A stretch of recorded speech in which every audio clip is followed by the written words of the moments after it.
Ethers करेंगे बेटा। ठीक है, लास्ट क्लास में हमने प्रिपरेशन से स्टार्ट कर दी थी। प्रिपरेशन की अगर हम बात करें तो दो मेथड सबसे ज्यादा इंपॉर्टेंट हैं जब ईथर्स की हम प्रिपरेशन कराते हैं। ठीक है, जो सबसे फर्स्ट वाला जो मेथड है वो हमने स्टार्ट किया था, उसमें हमने किया था by using concentrated H2SO4।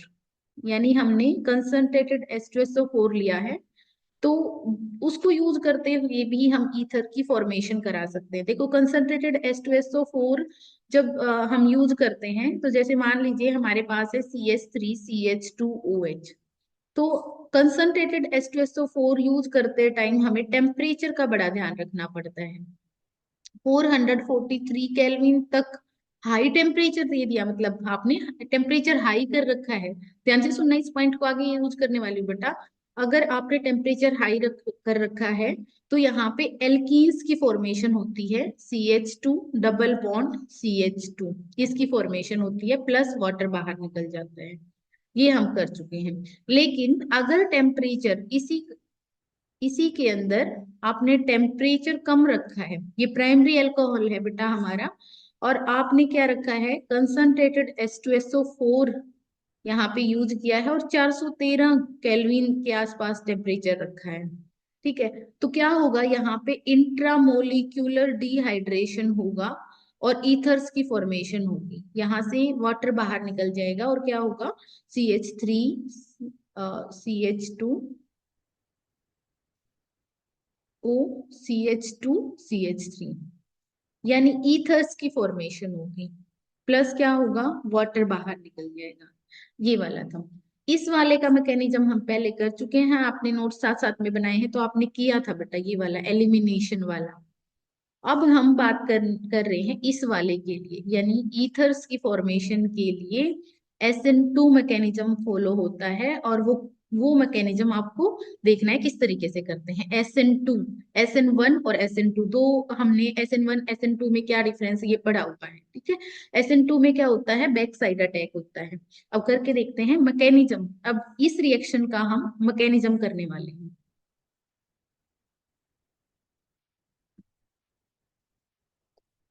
So mechanism करेंगे, मैकेनिज्म जब हम करते हैं बेटा इस रिएक्शन का, तो सबसे पहले तो ये देखो कि जो H2SO4 को क्यों यूज किया है हमने। H2SO4 किस में टूट जाएगा, H positive plus HSO4 negative. ये एसिड है तो H पॉजिटिव आयंस को क्या कर देगा, रिलीज कर देगा। अब फर्स्ट स्टेप की अगर हम बात करें, सबसे पहले होता है प्रोटोनेशन। इसके अंदर क्या होता है, प्रोटोनेशन ऑफ एल्कोहल। तो प्रोटोन एल्कोहल जो भी हमारे पास था, क्योंकि हम देखो हम पर्टिकुलर हमने नाम लिया था CH3CH2OH, हमने ये सिलेक्ट किया था, बट आप ये वाला ग्रुप कोई और भी ले सकते हो। ठीक है, ये वाला जरूरी थोड़ी है, ये वाला कोई और भी ग्रुप हो सकता है। ठीक है, यहाँ पे हमने लिया था इथाइल एल्कोहल, तो CH3CH2OH, इसका प्रोटोनेशन कराना है हमें।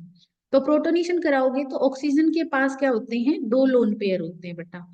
तो ये जो क्या होगा, यहाँ पे प्रोटोनेशन हो जाएगा, H पॉजिटिव जो लोन पेयर है वो H पॉजिटिव को डोनेट कर देगा ऑक्सीजन। तो क्या हो जाएगा, इसका प्रोटोनेशन हो जाएगा CH3CH2OH, और यहाँ पे H, ऑक्सीजन के ऊपर क्या आ जाएगा, पॉजिटिव चार्ज आ जाएगा। यहाँ पे क्या हुआ है, सिंपल प्रोटोनेशन। ये वाला सिंपल सा स्टेप है। अल्कोहल्स में बिल्कुल खास तरीके से ध्यान रखना है, ऑक्सीजन के ऊपर जो लोन पेयर है वो क्या करवाएंगे, प्रोटोनेशन हो जाएगा उनका। ठीक है, फिर नेक्स्ट स्टेप में क्या होता है बेटा, ये वाला जो है, ये जो सेकंड स्टेप बनेगा, that is the rate determining step. Second step को ही हम रेट डिटरमाइनिंग स्टेप बोलेंगे। क्यों, यहाँ पे दोनों काम हो रहे होंगे। देखो यहाँ पे अटैक होगा न्यूक्लियोफाइल का। अब देखो, अब यहाँ पे क्या है, ये क्या है, देखो CH3CH2OH, और यहाँ पे पॉजिटिव चार्ज है। ये जो मॉलिक्यूल है इसके ऊपर कोई और, अब ऐसा तो नहीं है ना कि सॉल्यूशन के अंदर सिर्फ एक इथाइल अल्कोहल है, हमारे पास और भी इथाइल अल्कोहल होंगे। वो क्या करेंगे बेटा, यहाँ पे उसके पास भी क्या होंगे, लोन पेयर होंगे। अब देखो SN2, हम बोल रहे हैं कि ये जो रिएक्शन है वो SN2 मैकेनिज्म के थ्रू हो रही है। SN2 का मतलब क्या होता है, दो मतलब सेकंड ऑर्डर रिएक्शन है, बाइमोलिकुलर है। टू का मतलब होता है बाइमोलिकुलर, यानी कि हमारा दो मॉलिक्यूल्स पे डिपेंड कर रहा है। अब ये जिसके ऊपर अटैक कर रहा है, देखो यहाँ पे बॉन्ड टूटेगा भी और यहाँ पे बॉन्ड की फॉर्मेशन भी हो रही होगी, यानी ये वाला क्या करेगा, अब देखो ये ऑक्सीजन क्या चाहता है, ये वाला जो ऑक्सीजन जिसके ऊपर पॉजिटिव चार्ज है ना बेटा, ये चाहेगा कि मेरे को, इसने क्यों आया था पॉजिटिव चार्ज, क्योंकि इसने लोन पेयर को डोनेट कर दिया था। अब ये चाहेगा मेरे को वापिस से लोन पेयर मिल जाए, तो ये यहाँ से क्या करवाना चाहता है, यहाँ से बॉन्ड का ब्रेक डाउन करवाना चाहता है कि भाई ठीक है, अगर ये बॉन्ड यहाँ पे टूट जाए, ठीक है, तो यहाँ से वाटर मॉलिक्यूल बाहर निकल जाएगा, तो इस कार्बन के ऊपर क्या आ जाएगा, पॉजिटिव चार्ज। तो ये क्या करता है, ऑक्सीजन यहाँ पे अटैक कर रहा होता है इस कार्बन के ऊपर, ठीक है। तो दोनों काम साथ साथ हो रहे हैं, बॉन्ड टूटने वाला भी और बॉन्ड की फॉर्मेशन भी, इसीलिए बोलते हैं इसको SN2 मैकेनिज्म। देखो SN2 यही होता था बेटा, बैक साइड अटैक हो रहा है ना, और दो मॉलिक्यूल्स, टू का मतलब बाई मोलिकुलर, यानी कि दोनों के ऊपर यहाँ पे जो अटैक कर रहा है, और बॉन्ड डिसोसिएशन वाला मतलब जो मॉलिक्यूल है जिसमें से बॉन्ड डिसोसिएट होगा, दोनों के ऊपर डिपेंड कर रहे हैं, ठीक है। ये क्या है, ये न्यूक्लियोफाइल, ये क्या है, न्यूक्लियोफाइल, जिसके ऊपर लोन पेयर हैं, तो वो क्या होगा, न्यूक्लियोफाइल हो जाएगा। तो ये क्या करेगा, न्यूक्लियोफाइल का अटैक हो रहा है, तो ये जो सेकंड स्टेप है वो क्या बोला जाएगा, अटैक ऑफ न्यूक्लियोफाइल। स्टेप का नाम लिखोगे तो ऐसे लिख सकते हो, अटैक ऑफ न्यूक्लियोफाइल। एंड साथ साथ में क्या हो रहा है, रिमूवल ऑफ वाटर। दोनों काम साथ साथ में हो रहे हैं, बिल्कुल सिंपल लैंग्वेज में लिखोगे तो यही लिखना, attack of nucleophile and removal of water, ठीक है। ये वाला इसने अटैक कर दिया, तो यहाँ से क्या हो जाएगा, डिहाइड्रेशन हो जाएगी, यानी कि पानी क्या, यहाँ पे वाटर क्या हो जाएगा, रिमूव हो जाएगा। तो क्या लिखूंगी मैं यहाँ पे, ये दिख गया मुझे कि भाई ठीक है, वाटर रिमूव हो रहा है साथ साथ में। और देखो यहाँ पे क्या होगा बेटा, यहाँ पे CH3 CH2, देखो OH, देखो मैंने इसको ऐसे लिख दिया, ये नीचे लिख दिया है ना, ये वाला मैंने साइड में लिखा है, तो यहाँ पे क्या हो गया, CH2 CH3। अब ध्यान से देखना, इसने अगर डोनेट किया है, अब ये तो देखो सारे बॉन्ड तो बना ही रहा है, एक एक्स्ट्रा लोन पेयर डोनेट करके CH2 CH3 इस ग्रुप को अपने साथ अटैच करवा लिया इसने, इस वाले को, ठीक है। तो क्या होगा बेटा, इसके ऊपर भी तो क्या आ जाएगा, पॉजिटिव चार्ज आ जाएगा, तो ये वाला हो गया हमारा सेकंड स्टेप, ठीक है। तो ये रे डिटरमाइनिंग स्टेप है जिसके अंदर न्यूक्लियोफाइल का अटैक हो रहा है। तो दो पॉइंट, अगर सेकंड पॉइंट को लिखोगे तो आप ऐसे लिखना, attack of nucleophile and removal of water, ठीक है। मैंने लिखा नहीं है, आप लिख लेना नोट्स बनाते टाइम। अब थर्ड स्टेप पे आ जाते हैं, थर्ड स्टेप। अब ये जो बना है हमारा, यानी CH3 CH2 O CH2 CH3, यहाँ पे क्या है H, और इसके ऊपर अब ये भी चाहेगा, ये ऑक्सीजन वापस से क्या चाहेगा, देखो बड़ी दिक्कत है ऑक्सीजन के साथ, पहले तो दानी बन जाता है ये पूरा कि भाई हाँ मैं दूंगा लोन पेयर, और फिर इसको मुश्किल हो जाती है, ऐसे बोलते हैं ना हमारे घर वाले भी ऐसे, मतलब कभी कभी पॉइंट आउट करते हैं ना कि अच्छा पहले तो बड़ा ये दानवीर बन रहे थे, अब ऑक्सीजन ने पहले तो बड़ा मतलब ये है कि भी हाँ मैं लोन पेयर डोनेट करूंगा, अब इसको मुश्किल भी हो जाता है कि वापस से मिल जाए मेरे को, वापस से अपने लोन पेयर, है ना। तो ये क्या चाहेगा, वापस से क्या चाहता है, लोन पेयर अपने वापस चाहता है, तो यहाँ से क्या कर देगा, H पॉजिटिव को निकाल देगा, ठीक है। तो H पॉजिटिव कहाँ चला जाएगा, कोई और मोलिक्यूल होगा भाई सिस्टम के अंदर, ऐसा तो नहीं है कि एक ही एल्कोहल है, उसके अंदर क्या होंगे, और एल्कोहल के मोलिक्यूल भी होंगे, ठीक है, एक मोलिक्यूल वापिस से। अब ये वाला ऑक्सीजन दानी बनेगा कि ठीक है भाई मैं ले लूंगा H पॉजिटिव को, है ना, मैं डोनेट करूंगा, तो यहाँ पे क्या करेगा, वापिस से ये इसके ऊपर H पॉजिटिव निकलेगा। देखो बेटा ये वाला, हम दूसरे कलर से दिखा देते हैं, ये वाला देखो, ये वाला यहाँ चला जाएगा, तो यहाँ से H पॉजिटिव निकला, तो किसकी फॉर्मेशन होगी, देखो CH3 CH2 O CH2 CH3 plus साथ में क्या हो जाएगा, प्रोटोनेशन दोबारा से एक और एल्कोहल का, CH3 CH2 OH, ठीक है। अब ये फर्दर इसके ऊपर अटैक हो जाएगा, मतलब ये सीक्वेंस ऐसे ही चलती जाएगी इस तरीके से। तो हमारा काम क्या था, ईथर की फॉर्मेशन। तो एक मोलिक्यूल ईथर का यहाँ पे। अब ये वाले, इसके ऊपर फिर से कोई अल्कोहल अटैक करेगा, बैक साइड अटैक है ना, वो आगे चलता जाएगा। अब यहाँ पे हो गया ईथर्स की फॉर्मेशन। अब देखो नेमिंग करेंगे तो क्या बोलेंगे, मैंने क्या बोला था, जब ईथर्स की नेमिंग करते हैं तो जो अल्कोहल मतलब जो ऑक्सीजन वाला जो पार्ट है ओ है, उसको क्या करो, कोई एक के साथ बॉक्स में बंद कर लो। देखो नेमिंग कैसे करते हैं बेटा, जैसे मान लो जो छोटा ग्रुप होता है उसके साथ बंद कर देते हैं, ये दोनों सेम है तो हमने इसको कर लिया, तो अब इसको क्या बोलेंगे, ये हो गया इथेन। ये क्या बच गया, बाकी वाले इसको सब्स्टिट्यूएंट की तरह मान के चलो और इसकी नेमिंग करो, तो 2 कार्बन वाले को क्या बोलेंगे हम, इथेन। इथेन। और ये सब्स्टिट्यूएंट हो गया तो ये क्या हो गया, इथोक्सी इथेन। इथोक्सी क्लास में बहुत बार रिपीट कराया था भाई, जैसे इथाइल के साथ ओ आ जाए तो इथोक्सी, मिथाइल के साथ ओ आ जाए तो मिथोक्सी। तो पूरा नाम क्या हो गया बेटा, इथोक्सी इथेन। ये बिल्कुल एक साथ लिखना है, गैप नहीं देना है, इथोक्सी इथेन। तो ईथर की फॉर्मेशन होगी। तो ये हो गया हमारा मैकेनिज्म की अगर हम बात करें तो, रेट डिटरमाइनिंग स्टेप कौन सा ये पूछ ले, या फिर इस तरीके से, है ना। तो यहाँ पे ये तीन लॉस ऑफ, लास्ट वाले का अगर नाम लिखना चाहो तो loss of proton, loss of proton. पहले तो प्रोटोनेशन हुआ था, मतलब प्रोटॉन का H पॉजिटिव का एडिशन हुआ था, लास्ट वाले में लॉस ऑफ प्रोटॉन हो गया। इस तरीके से करना है बेटा। तो ये हो गया हमारा मैकेनिज्म, जब हम बात करते हैं एल्कोहल, एल्कोहल से किस तरीके से फॉर्मेशन की जा सकती है ईथर्स की। ठीक है, तो नेक्स्ट पे चलते हैं। अब एक बार बताएंगे, समझ आ गया,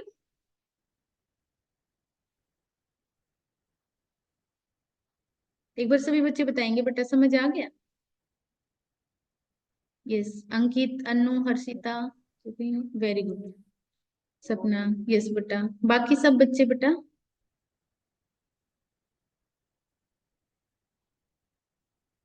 हम आ गया। आ गया, ठीक है। Yes ma'am. ओके बेटा, तो ये हो गया, वेरी गुड।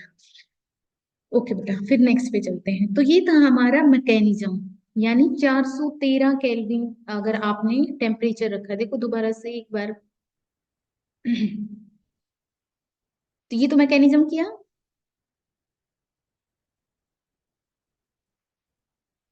और फर्स्ट स्टेप पे चलते हैं बेटा। फर्स्ट स्टेप में मैंने क्या बताया था, देखो ये इस टेम्परेचर का बड़ा रोल था, है ना, 413 केल्विन, ये वाला। तो इसको ध्यान रख लेना, 413 केल्विन पे, और ये क्या था, 443 केल्विन। ठीक है, अब इसको ही ध्यान रखना।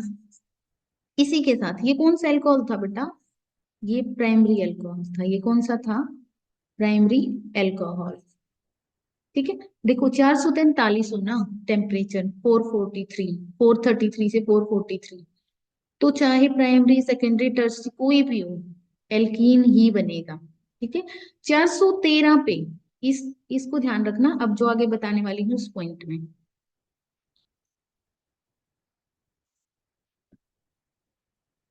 देखो, अगर कंसंट्रेटेड H2SO4 रखा आपने, कंसंट्रेटेड H2SO4, और 413 ही केल्विन रखा, ठीक है, दो सिचुएशन अब हो सकता है मेरे पास सेकेंडरी हो। देखो बेटा प्राइमरी की बात हो रही थी वो, अब मान लो मेरे पास सेकेंडरी अल्कोहल हो, CH3 और OH। ठीक है, सेकेंडरी अल्कोहल हो गया ये हमारा। और दूसरी नेक्स्ट हो सकता है मेरे पास टर्सरी अल्कोहल हो, CH3 CH3 ये वाला हो, और कंसंट्रेटेड H2SO4 हो, और 413 ही केल्विन हो। ध्यान से देखना बेटा, देखो हम जब रिएक्टिविटी की बात करते हैं, रिएक्टिविटी की, तो प्राइमरी सॉरी टर्सरी सबसे ज्यादा रिएक्टिव होती है सेकेंडरी से, और सेकेंडरी होता है प्राइम, मतलब ज्यादा रिएक्टिव प्राइमरी से, रिएक्टिविटी ऑर्डर के लिए। SN1 के लिए, किसके लिए होता है बेटा, SN1 के लिए। SN2 में, जब SN2 मैकेनिज्म की फॉर्मेशन, मतलब देखो ईथर्स की फॉर्मेशन किस मेथड से हो रही है, ईथर्स, ईथर्स की फॉर्मेशन हम कौन से मेथड से करा रहे थे, अभी जो मैकेनिज्म कराया था वो SN2 मैकेनिज्म था। और SN2 मैकेनिज्म जब करवाते हैं तो उस वाले मैकेनिज्म में प्राइमरी, सेकेंडरी और टर्शरी, क्योंकि प्राइमरी वाले में यहाँ पे क्या होता है, बैक साइड अटैक होता है बेटा, तो प्राइमरी जो बल्कि नहीं होता, अब देखो ये बल्कि हो जाते हैं। ये सेकेंडरी अल्कोहल है हमारे पास, और ये क्या है, टर्सरी अल्कोहल, तो बल्कि हो जाएंगे। बल्कि ध्यान से समझो बेटा, अब मैं रिपीट करती हूँ एक बार। देखो, जब प्राइमरी अल्कोहल की बात करते हैं तो यहाँ पे स्टेरिक हिंड्रेंस कम होती है। सेकेंडरी वाले में देखो दो ग्रुप आ गया, ये दो हो गए। और टर्सरी वाले में क्या हो जाता है, ये ग्रुप, ये हिंड्रेंस क्या हो जाती है, बढ़ जाती है। ठीक है। और SN2 मैकेनिज्म होता है, जो ईथर्स की जो फॉर्मेशन होती है वो SN2 मैकेनिज्म से होती है, तो बैक साइड अटैक होना चाहिए। तो टर्सरी वाले में बैक साइड अटैक पॉसिबिलिटी बहुत कम होती है। ठीक है, टर्सरी वाले में वहां पे SN1 मैकेनिज्म होने के चांसेस ज्यादा होते हैं टर्सरी वाले में। अगर हम बात करें तो रिएक्टिविटी SN1 के थ्रू जो होती है वो कौन से वाले में होती है, अगर हम बात करें तो देखो, दो तरीके से अटैक हो सकता है। एक तो ये था दोनों काम साथ साथ में हो रहे हैं।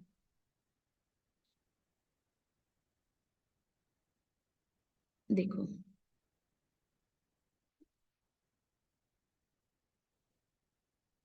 ये वाला, देखो बेटा, इस वाले स्टेप पे आते हैं दोबारा से। एक तो तरीका ये कि भाई बैक साइड से अटैक हो जाए, ये बैक साइड से अटैक हो रहा है। ठीक है, तो बैक साइड से अटैक क्यों हो रहा है, क्योंकि यहाँ पे प्राइमरी अल्कोहल था, ये प्राइमरी अल्कोहल था हमारे पास।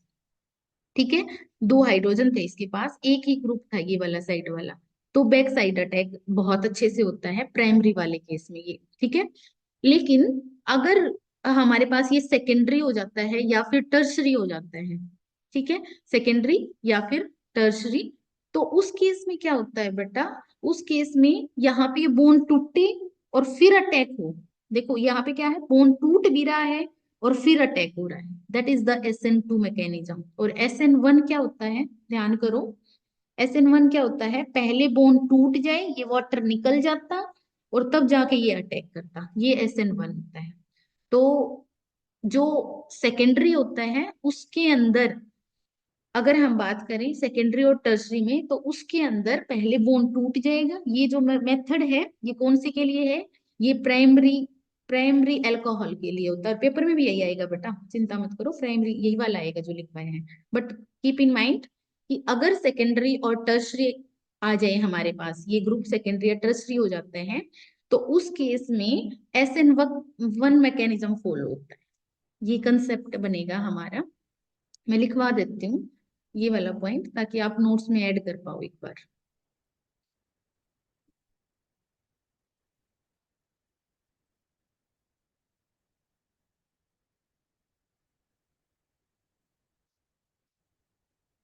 ये वाला, ठीक है। तो यहाँ पे लिखना है four, four primary alcohols, alcohols, dehydration, dehydration occurs, occurs by SN2 mechanism, SN2 mechanism, and four secondary and tertiary alcohol, secondary and tertiary alcohols, dehydration, dehydration occurs, occurs by SN1 mechanism। बस थोड़ा सा ध्यान रख लेना, star लगा के लिख। ठीक है, तो मेन तो आपको प्राइमरी का ही ध्यान रखना है। एक और चीज ध्यान रखनी है बेटा, कि जो सेकेंडरी वाले होते हैं ना, उसके अंदर, इसका दोबारा से बनाओ, मतलब इसके लिए अगर प्रोडक्ट लिखोगे ईथर तो क्या बनेगा, CH3। सोच के देखो बेटा, एक मोलिक्यूल और भी होगा ना ऐसा ही, CH3, CH3H और OH, तो यहाँ से वाटर निकलेगा, तो प्रोडक्ट की फॉर्मेशन क्या बनेगी, CH3 और यहाँ पे O, और यहाँ पे क्या हो जाएगा, CH3 और H। प्लस यहाँ पे पता है क्या होता है, ये तो हो गया तुम्हारा ईथर, ईथर, ठीक है। प्लस एलिमिनेशन भी होता है थोड़ा बहुत, क्या होता है कुछ मॉलिक्यूल्स में, मतलब कुछ मॉलिक्यूल्स में तो ईथर की फॉर्मेशन हो जाती है, और कुछ में क्या होता है बेटा, मतलब एल्कीन की फॉर्मेशन होती है। तो एल्कीन की फॉर्मेशन कैसे, ओ एच यहाँ से निकल जाए और एच यहाँ से निकल जाए, तो कैसे हो जाएगा, CH3CH2 डबल बॉन्ड, और यहाँ पे क्या आ जाएगा H, तो एल्कीन की फॉर्मेशन क्या हो जाएगी, एल्कीन की फॉर्मेशन। तो ध्यान रखना, सेकेंडरी अल्कोहल में ईथर भी बनता है 413 पे ही, एल ईथर भी बनता है और एल्कीन भी बनता है। और टर्शरी में तो मेजरली ये, अच्छा मेजर तो प्रोडक्ट यही होता है वैसे, एल्कीन, मेजर क्या बनेगा, एल्कीन, ठीक है। और टर्सरी वाले में तो मैक्सिमम मतलब ये होता है कि एल्कीन ही प्रोडक्ट लिखते हैं हम, ओ एच यहाँ से और एच यहाँ से, तो क्या हो जाएगा, CH3CH2 डबल बॉन्ड CH3। कैसे किया बेटा, ओ एच यहाँ से निकाल दो और एच यहाँ से निकाल दो, इस तरीके से एल्कीन की। तो क्या समराइज करते हैं हम, ठीक है। ये एलिमिनेशन है, यहाँ SN1 नहीं है, ये एलिमिनेशन है बेटा, ध्यान रखना, ये एलिमिनेशन रिएक्शन है, ठीक है। SN1 SN2 अलग चीज होती है और एलिमिनेशन अलग रिएक्शन होती है। तो ये हो जाएगा आपको किसका, ये वाला इतना, मतलब जब आप पहले वाला कंसेप्ट कर लो, उसके बाद इसको ध्यान रख लेना है। क्या ध्यान रखना है कि 413 केल्विन पे ही अगर सेकेंडरी अल्कोहल हो तो ईथर और एल्कीन दोनों बनते हैं। 413 केल्विन पे ही अगर टर्शरी अल्कोहल हो तो मेजरली क्या बनता है, एल्कीन बनता है, ठीक है। और 413 केल्विन पे ही अगर प्राइमरी अल्कोहल होता तो पक्का ईथर्स बनता है। तो ईथर के लिए, ईथर फॉर्मेशन के लिए सबसे बढ़िया रहता है कि अगर आपके पास क्या हो, प्राइमरी अल्कोहल हो। तो ये समरी होगी हमारे पास अभी तक जो हमने किया है। अभी एक बार बताओ, कर लोगे, बताओ बेटा, यहां तक आ गया समझ,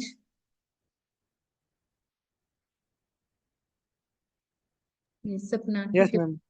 ठीक है जतिन, ओके बेटा, यस मैम। शाबाश, ओके बेटा, ठीक है। अब आ जाते हैं सेकंड मेथड पे बेटा। एक तो ये वाला मेथड था, यानी कि डिहाइड्रेशन करा रहे थे हम, ठीक है। और एक हमारे, अच्छा डिहाइड्रेशन का एक तरीका और भी तो था हमारा सेकंड मेथड पे चलने से पहले। हमने क्या किया था, अगर आपको याद हो कि CH3CH2OH, इसी में अगर हम Al2O3, अगर ये भी डाल, ये यूज करें Al2O3, ठीक है। तो इसके लिए भी आपको समझाया था मैंने। यहाँ पे क्या होता है, 513 से लेकर 523 तक, 523 केल्विन तक अगर टेम्परेचर होगा तो क्या बनेगा बेटा, यहाँ पे CH3CH2O, ईथर्स की फॉर्मेशन होगी CH2CH3 प्लस वाटर, ठीक है। और अगर टेम्परेचर आपने इसमें भी हाई कर दिया, ज्यादा कर दिया, तो वही एल्कीन की फॉर्मेशन हो जाएगी, जैसे पहले समझा चुकी हूँ मैं। इस पॉइंट को लिखना चाहो तो लिख देना, CH3CH2OH और Al2O3 यूज किया आपने, Al2O3, वही 533। अगर हम बात करें कि टेम्परेचर 513 से 523 तक करते हो मेनली, मेजरली, अगर मान लो इससे 523 से ज्यादा कर लेते हो, ठीक है, 600 के आसपास अगर आप ले गए हो केल्विन की टेम्परेचर को ले जाते हो, तो किसकी फॉर्मेशन हो जाएगी, एल्किन की फॉर्मेशन। मतलब सूटेबल कब है, अगर आप टेम्परेचर को कम रखते हो तो क्या हो जाएगी, एल्किन ईथर्स की फॉर्मेशन। और अगर टेम्परेचर को 600 के आसपास लेके, 623 633, मतलब इस तरीके से हाई टेम्परेचर कर दिया, तो एल्कीन की फॉर्मेशन हो जाएगी, जैसे पहले कराया, ठीक है। CH2CH2 डबल बॉन्ड लगा देते हैं, बताइए, चलो, CH2 डबल बॉन्ड CH2 कैसे किया था, OH यहाँ से और H यहाँ से प्लस वाटर, सेम वही है जैसे हमने किसका किया है, कंसंट्रेटेड H2SO4 का किया था, ठीक है। मैकेनिज्म वगैरह कुछ नहीं, आपको मैकेनिज्म वही वाला ध्यान रखना है, ओके। नेक्स्ट पे आ जाते हैं बेटा, ये आ जाता है Williamson synthesis, Williamson synthesis, synthesis. जब विलियमसन सिंथेसिस की बात करते हैं, ये भी मतलब ये लगा लो बेटा मोस्ट इंपॉर्टेंट, मतलब very very important second method, याद रख लेना। ईथर्स में से या तो ये वाला आएगा, पहले वाला जो हमने किया है, ठीक है, डिहाइड्रेशन वाला या फिर विलियम सिंथेसिस पूछता है। ये सबसे इंपॉर्टेंट है, क्योंकि यहाँ पे कंडीशंस ध्यान रखनी होती है कि कब बनता है कब नहीं। क्या होता है विलियमसन सिंथेसिस? विलियमसन सिंथेसिस होता है बेटा, थोड़ा बहुत तो हमने पहले बताया है इसके बारे में। हमने क्या लिया है, अल्कोहल का sodium salt of any alcohol. जैसे मान लीजिए हम कोई भी अल्कोहल ले लें, आर लिख दिया मैंने। अल्कोहल क्या होता, ओ, आर ओ एच। मैंने उसका सोडियम सॉल्ट लिया, मतलब एच हटा के एन ए लगा, तो यहाँ पे सॉल्ट ले लिया मैंने। ठीक है, sodium salt of alcohol, alcohol. ठीक है, अगर मैंने इसको रिएक्ट करा दिया किसके साथ, एल्काइल हैलाइड के साथ। ठीक है, आर डैश एक्स लिख दिया मैंने, कोई भी एल्काइल हैलाइड, एल्काइल हैलाइड के साथ। तो क्या होगा बेटा, यहाँ से NaCl बाहर निकल जाएगा। जैसे Cl होता तो Cl, NaX है तो X बाहर निकल जाएगा, और O R डैश प्लस क्या हो जाएगा, NaX की फॉर्मेशन हो जाएगी इस तरीके से। तो ये है विलियमसन सिंथेसिस। अब ध्यान क्या रखना है, कीवर्ड बताती हूँ, देखो मैं जो बच्चों को लिखवाती हूँ। देखो यहाँ पे ये वाला है ना, ये कोई भी ले लो, ये कुछ भी ले लो, ये कुछ भी ले लो, मैं यही लिख देती हूँ। यहाँ पे ये कुछ भी ले सकते हो, भी ले सकते हो। ठीक है, ये बड़ी इंपॉर्टेंट लाइन है। आप सोच रहे होगे कि मैडम ने ऐसे लिख दिया, बिल्कुल बहुत इंपॉर्टेंट पॉइंट है बेटा। जब विलियम सिंथेसिस करते हो ना, तो सोडियम के पास सोडियम सॉल्ट जो लेते हैं ना, उसकी तो आजादी रहती है, कुछ भी ले लो। ठीक है, लेकिन एल्काइल हैलाइड को सिलेक्ट करते टाइम बड़ी दिक्कत आएगी, मैं बताऊंगी आगे कैसे आना है। जैसे इसको तो कुछ भी ले सकते हो, जैसे मैं मान लियो लीजिए CH3CH2ONA प्लस CH3X, ये लिया, तो हमने क्या हो जाएगा हमारा, ये X और ऐसे, तो क्या हो जाएगा, क्या बनेगा, CH3CH2OCH3, ऐसे बनेगा। ठीक है, अब अगर मान लीजिए आपने क्या लिया, CH3, सपोज करिए यहाँ पे टर्शरी भी लेना चाहूँ तो CH3CH3, ये तो प्राइमरी था। ठीक है, प्राइमरी अल्कोहल था बेटा, ये वाला कार्बन जिसके साथ O जुड़ा हुआ है, ये वाला कार्बन वो फर्दर एक कार्बन से जुड़ा हुआ है। ये वाला जिसके साथ ONA जुड़ा हुआ है, ये फर्दर 3 कार्बन से जुड़ा हुआ है, CH3 प्लस CH3X। ठीक है, तो क्या हो जाएगा, Na यहाँ से और X यहाँ से निकल जाएगा, तो क्या हो जाएगा, CH3C CH3 और क्या हो जाएगा, OCH3 फॉर्मेशन हो जाएगी। बट ये तो कुछ भी ले लो भाई, ये तो आप प्राइमरी ले लिया आपने, सेकेंडरी ले लिया आपने, टर्शरी ले लिया, कुछ भी ले लो, क्या हो जाएगा तुम्हारा, ईथर्स की फॉर्मेशन हो जाएगी, ये ईथर बन गया। ठीक है, नेक्स्ट, ये सारी रिएक्शंस आपको नोट डाउन करनी है बेटा जो लिखवा रही हूँ मैं। और जैसे मैंने लिखा है ना, जो हिंदी में लिखा है, तो आपको वो ऐसे ही लिखना है। अब जैसे मान लीजिए मैंने बेंजीन के ऊपर ONA प्लस यहाँ पे लिया होता मैंने CH3X, तो कोई भी दिक्कत नहीं है, मतलब सोडियम सॉल्ट कुछ भी ले लो, कोई दिक्कत नहीं आएगी। यहाँ पे क्या बन जाएगा, OCH3। ठीक है, लेकिन अब देखो, अब आ जाते हैं कंडीशन पे। ठीक है भाई, ये सारे एग्जांपल्स मैंने, ये क्या है, फिनोक्साइड, तो सोडियम फिनोक्साइड था हमारे पास। ठीक है, ये मिथाइल हेलाइड के साथ मैंने रिएक्ट करा दिया, एक्सो की जगह Cl हो सकता है, Br हो सकता है, कुछ भी हो सकता है बेटा। तो ये कुछ भी ले लो, कोई दिक्कत नहीं है। अब कंडीशन आ जाती है, देखिए यहाँ पे जो मेन ध्यान रखने का, जहां से गलतियां कराता है, जो पूछता है। देखो बेटा, अगर आपने, क्योंकि ये रिएक्शन क्या होती है, ऐसा नहीं है कि इसको कुछ भी ले लोगे और तब रिएक्शन हो जाएगी, ऐसे नहीं होता है बेटा। ठीक है, जैसे अगर मान लीजिए आपने यहाँ पे जो किसके बारे में ध्यान रखना है, एल्काइल हैलाइड वाले पार्ट का बड़ा ध्यान रखना पड़ता है। अगर मान लीजिए आपने यहाँ पे ब्रोमोबेंजीन ले लिया, ठीक है, क्लोरोबेंजीन ले लिया, सपोज करिए आपने यहाँ पे क्लोरोबेंजीन ले लिया, और यहाँ पे मान लीजिए ये वाला पार्ट आपने सिंपल लिया है, सपोज कर लेते हैं, या फिर ये भी ले सकते हो, कोई दिक्कत नहीं है। ठीक है, ये भी बेंजीन वाला पार्ट लेना चाहो तो बेंजीन वाला, ऐसा नहीं होता है। देखो ONA, ये नहीं ले सकते, ये नहीं होगी, क्यों बेटा, क्योंकि पता है क्या है, ये वाला बॉन्ड अब टूटेगा नहीं। देखो ये क्या रहेगा, पहले भी समझाया है तुम्हें, ये क्या हो जाएगा, रेजोनेंस की वजह से partial double bond, partial double bond character. तो क्या ये बॉन्ड टूट जाएगा, ये बॉन्ड टूटेगा ही नहीं। अब सीएल का निकलना, यहाँ से जो एक्स है इसका निकलना भी तो जरूरी है ना बेटा। ठीक है, ये एक्स निकले, यहाँ से एन निकले। अब ये सीएल टूटेगा ही नहीं, क्योंकि ये पार्शियल डबल बॉन्ड कैरेक्टर है, तो एन तो निकल जाएगा। मैंने कहा कि ये वाला पार्ट तो कुछ भी ले लो आप, लेकिन ये सीएल निकलेगा ही नहीं, क्योंकि यहाँ पे क्या आ गया है, मतलब पार्शियल डबल बॉन्ड कैरेक्टर आ जाता है। ठीक है, और दूसरी बात क्या हो जाती है, एक तो ये आसानी से समझ जाता है। यहाँ पे न्यूक्लियोफिलिक जो addition react, nucleophilic substitution reaction होता है वो इसके अंदर नहीं होता है इतना इजीली। ठीक है, तो यहाँ पे ये न्यूक्लियोफाइल की तरह ही तो अटैक करेगा, और यहाँ पे न्यूक्लियोफिलिक सब्स्टिट्यूशन नहीं होता है इसके अंदर। एराइल मतलब जो कंपाउंड है हमारे, ठीक है, एराइल हैलाइड्स के अंदर न्यूक्लियोफिलिक सब्स्टिट्यूशन नहीं होगा। ठीक है, तो इजीली इस तरीके से याद रहता है कि चलो भाई डबल बॉन्ड कैरेक्टर आ गया तो निकलेगा नहीं आसानी से, तो यहाँ पे रिएक्शन नहीं होगी। तो टर्सरी वाला जब आप लेते हो तो इसमें क्या रखना पड़ता है, हमें ध्यान रखना पड़ेगा। ठीक है, तो अब देखो, एक तो ये हो गया कि भाई ठीक है, बेंजीन वाला पार्ट नहीं ले सकते आप इसको, बेंजीन वाला केस नहीं लेके चल सकते।